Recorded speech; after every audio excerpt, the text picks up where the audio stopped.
Média. Aimez, partagez et abonnez. Bonjour, bonsoir. Ezo dépendre na Ernini Ozolanda dépêche na 4 coins ya globe terrestre. Dépêche ezali émission toaka na temps réel kopesa bino ba information atoza na kayu na boulot ozosala Rolanda dépêche soko s'abonner na ASTV Media. Ata oza na repose relaxer na ndaku Rolanda dépêche pona ozo ba information nyonso oyo ozwaki yango quelque part te po awa erataka te. Dépêche eza présenté na nga moko mission noka aspect spirituel bopeto na nzoto pe na molimo. Dépêche lelo toza penza na masolo mingi te mais toza na masolo ya important oyo ya ko expliquer ba peuple congolais. Toko fungola no dépêche na biso liboso vérité ezali teti ndenge balobaka lokuta eyaka na ascenseur vérité ya na escalier. Paul Kagame akomi na suka, Paul Kagame akomi kobanga, Paul Kagame akomi koloba ba vérité azali obligé à koloba ba vérité banguna ya Congo bakomi kobima na poisa. Na vidéo oyo bokolanda lelo na dépêche Paul Kagame azali ko se défendre azoloba ezali yete ba minera Congo ezali yete bayibaka ba minera Congo elongwaka na Congo elekaka na mboka na ye na Rwanda après atangi ekendaka ba Dubai ba Tel Aviv Paris atangi ba mboka ebele kasi atangi Amérique te atangi France te alobi ekendaka pe na Belgique. Kasi biso tokoloba na Kagame mutu asombi to assiste moyibi azaka ka moyibi babenge accélère lokola yo lobi ke yo ozwaka te bayibaka nde na Congo eleki na mboka na pourquoi yo interceptaka yango ite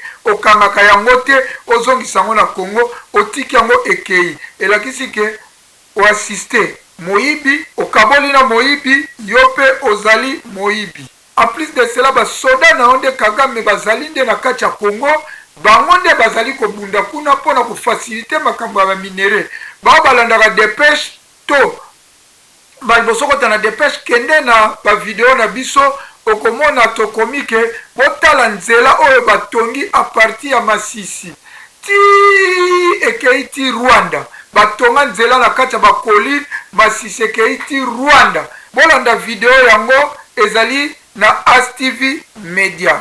Kagame soka komi koloba boye azali kobanga azali ko se dédouanier azali ko se douanier amilongwa na makambo po ebandi deja ko yindela ye yango biso tobike nzambe ya Congo azali kosala bakoko ya Congo bazali kosala lokola ba mama Kipavita ba papa Simoki Mbangu ba ancêtre na biso nyonso tu. Bokolanda discours ya Kagame ezali na anglais lokola nga nalobaka anglais na kosala interprétation na lingala po bo comprendre yango. Likambo kokamwa nayebaki te ke drapeau ya Congo na mboka France ezali infraction to ezali illégal. Na video bozali komona pe bokolanda yango jeune homme oyo ba police bakangi ye pa simbaki drapeau ya Congo balobi na ye akoki kolakisa drapeau ya Congo na libanda te azwa drapeau ya Congo abomba yango na kati ya nzoto na ye. Tokolanda yango awa yango ezolakisa ke Congo azali mpenza mwana etike Congo azali na mutu te Congo ayinami partout na kosenga kaka na bapeuple congolais tobima na distraction c'est le moment ya kodefendre mboka na biso ya kobundela mboka na biso ndenge bakonzi baloba na proverbe prenez-vous en charge muza alobaki tozwa ba arme traditionnelle tozwa ba arme blanche arme nyonso tu po todefendre mboka na biso po oyo ekomi trop c'est trop na drapeau ya pamba na France ekomi infraction illégale.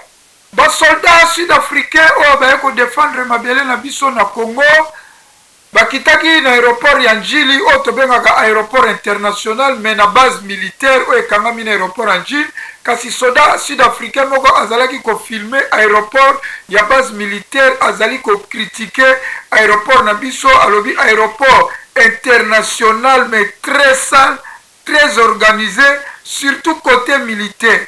Biso tokolobaka na bakondi mbongo ya go pass pendant plus de 20 ans tozali kopusa mbongo ya go pass aéroport ya malamu ezali te ezala civil ezala militaire pe kotia entretien na aéroport très sale ezali koyokisa mpenza mboka soni. Aéroport ezali miroir ya mboka ezali entrée ya mboka ezala beach ngobila ezali miroir ya mboka aéroport ezali miroir ya mboka place elakisaka yake mboka oyo ezali organisé. na kobeta lisusu sete mbongo ya Gopass ekenda wapi avec des dirigeants inconscients. Bino mo botala aéroport aza na droit na ya ko critiquer bokotala ngo awa aza koloba na anglais na kointerprete ngo pe na lingala po na lobaka ingelesa.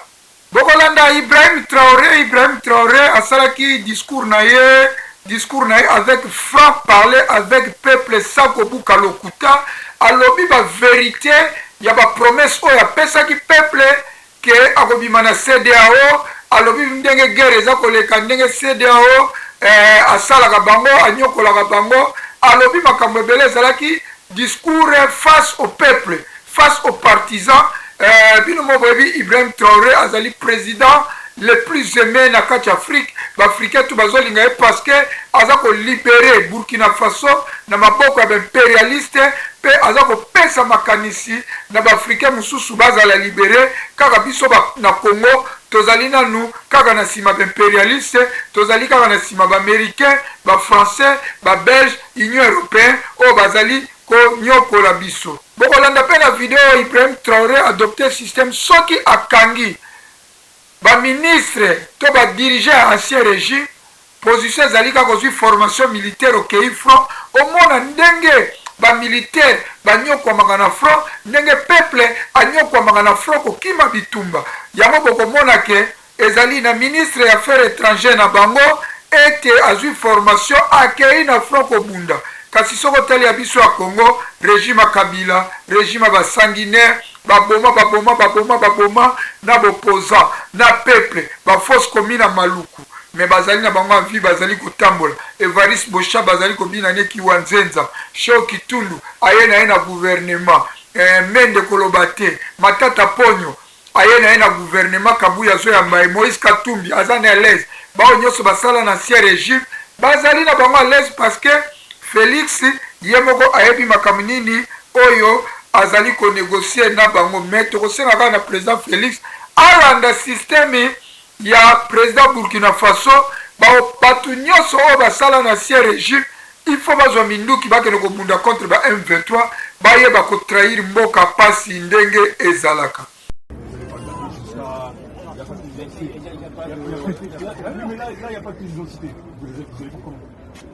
Il va se débrouiller. Oui, mais il va se débrouiller là. Il n'y a pas moins de. Oui, je ne sais pas comment c'est moi, mais là, le problème, il a rien commis. Comment il s'appelle? Il a rien commis. Il a rien commis. Vous ne connaissez pas? Il a rien commis. On va terminer là.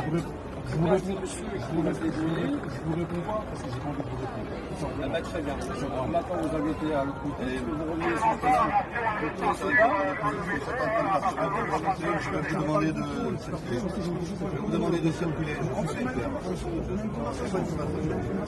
C'est un contrôle de police. Vous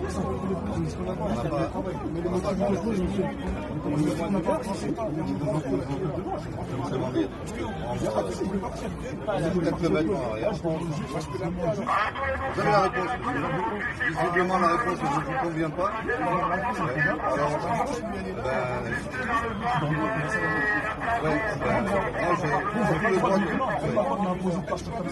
Alors, un contrôle de police. Vous allez sur Internet, vous regardez. Non, vous l'avez dit, alors qu'il a rien connu. Il a rien connu. Dans le micro, là, la juste là. Pas besoin de connaître quelque chose pour... C'est illégal. C'est illégal. C'est illégal. Non, c'est illégal. Je vous invite à réaliser. C'est illégal. Les bons codes, c'est illégal. Vous avez tout ce qu'il faut sur Internet au cas où. Illégal. Vous ne pouvez pas me parler de là. Et c'est parce que demain, on va...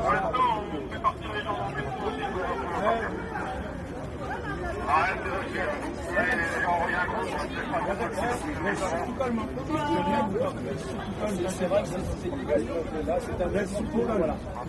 C'est bien enregistré par-dessus.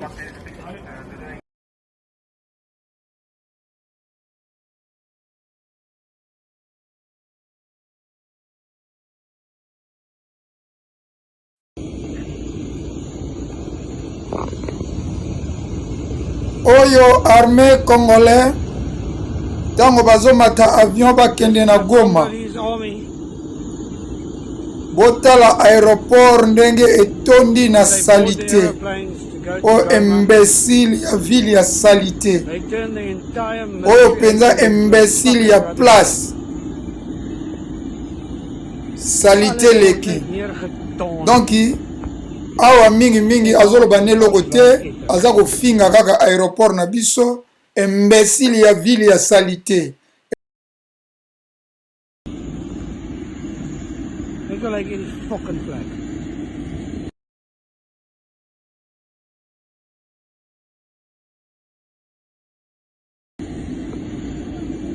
imbécile ya aéroport ya salité oyo penza imbécile ya place ya salité donc aza koswe donc azoloba baterme moko ya bien te ba f word donc c'est ça quoi.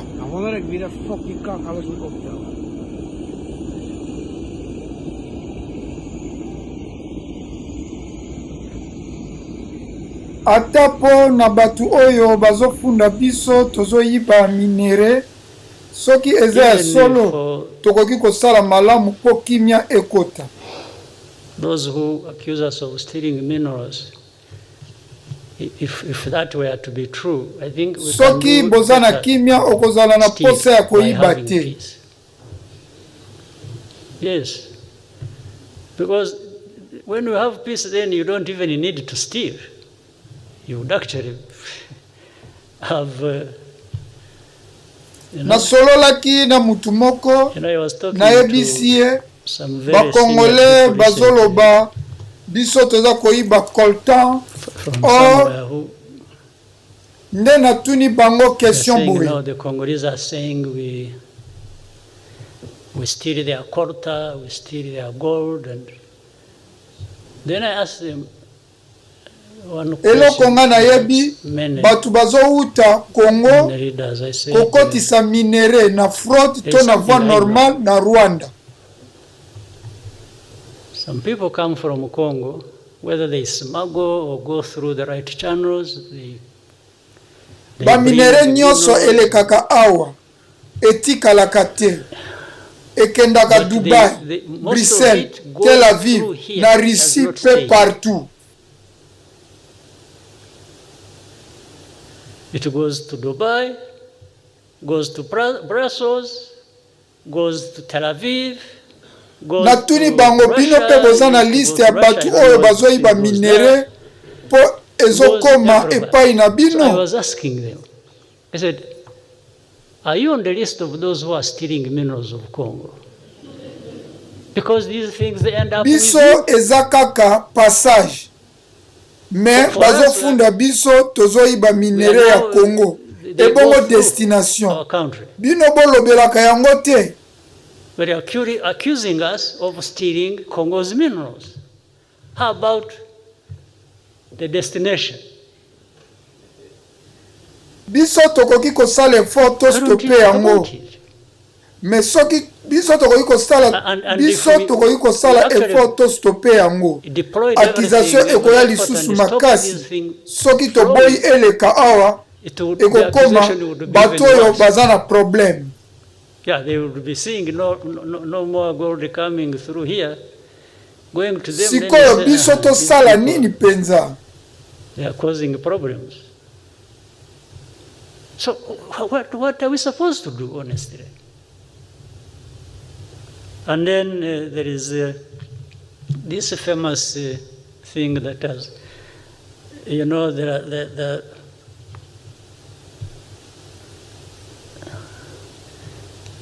I've heard of hate speech. I was saying some of the things that need to be paid attention to. One of them, the hate speech that goes on from Eastern Congo to the western end.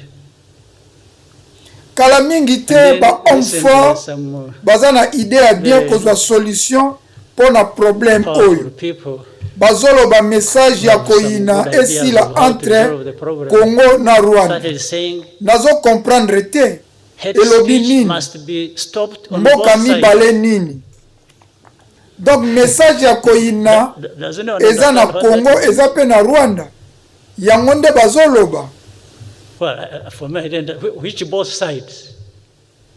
So there is hate speech in Congo and Est-ce que hate bino speech ba in Rwanda Rwanda. bozana message ya koina? This is what they are trying to say. Has it been going on? Have you been involved in Oyo it? batu bazoloba boye eza batu oyo bazwa solution na problème oyo. Bazogangela Congo na problème, bazogangela pe Rwanda. Ata biso na Congo, ata biso na Congo tozosala eloko moko te, eza simple pona kozwa solution. And another part must be carried by Rwanda. Il faut bolobe la réalité. Both of us have not been doing the same thing. So I'm saying it is simple to resolve, because all it needs is just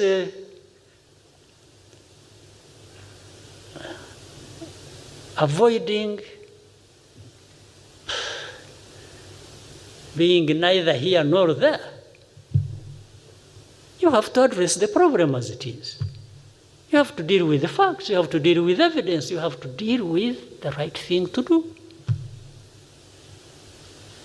Devant des milliers de partisans surchauffés, le mot d'ordre du capitaine Ibrahim Traoré est clair, la souveraineté. Un discours de lutte contre ce que le président de la transition du Burkina Faso appelle l'impérialisme et contre la CEDEAO que le pays a quitté le 7 février dernier, en même temps que le Niger et le Mali. La CEDEAO n'a jamais fait un communiqué pour féliciter une victoire de nos armées.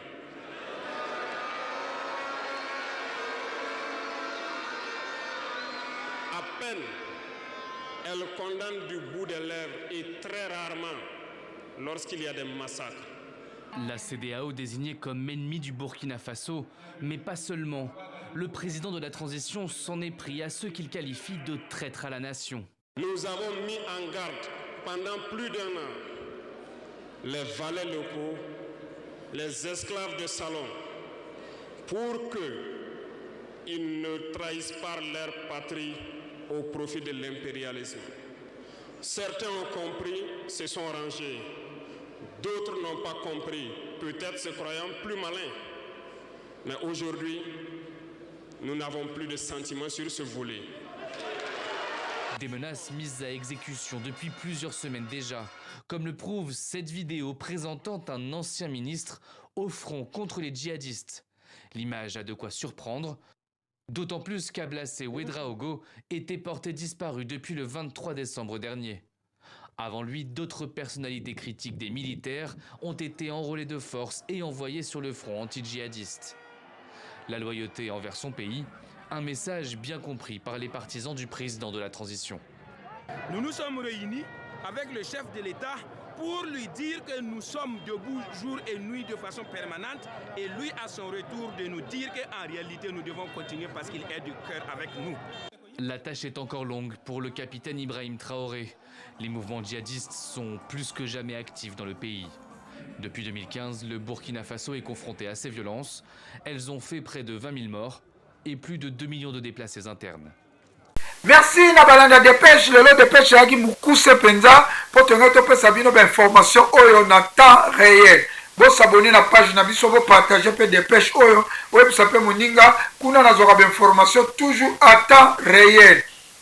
Ezali wa bino mishonoka aspect spirituel po pe tona nzoto pe na molimo. Tokolobaka que Dieu bénisse le Congo et que la paix du Seigneur soit avec vous. Amen. Congo, Congo, Baseleki, Congo, Congo, Baseleki, peuple azali kolela, Baseleki, likola ba politicien ya moyibi, Baseleki, likola ba politicien ya kanyaka, Baseleki, likolo nyonso koyoka masakre na Beni, Ituri, Minembwe kokende, mikolo nyonso koyoka bayebi ba million, na mboka banzela ezate, dele sage, mai ya mikoba, peuple azali kolela. Astigini aimez, partagez et abonnez-vous.